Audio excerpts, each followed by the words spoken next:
জান্নাত এখন নিশ্চিত, কারণ আমার এখন 4টি বউ। ভাইরা, মনে রাখবেন জাতরাই 4টি বিয়ে করা সুন্নাহ।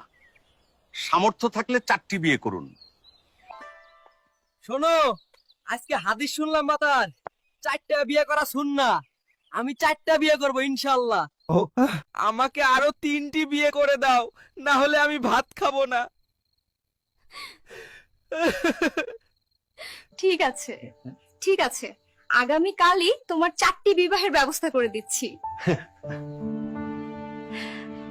জান্নাত এখন নিশ্চিত, কারণ আমার এখন 4টি বউ। আমরা এখন নয়ন ভাইয়ের বাড়িয়ে দাওয়াত খেতে যাব। নয়ন ভাই, আপনার বন্ধু শামীম ভাই সেও 4টি বিয়ে করতে চায়। তার জন্য মেয়ে দেখা শুরু করুন। আমরা সকলেই মিলে গিয়ে তার বিয়ে খাবো। আমরা দুজনে 4টি করে বিয়ে করেছি। আমরা সকলেই মিলেমিশে একসাথে থাকি। 4টি বিয়ে করুন, সংসার সুখের গড়ে তুলুন।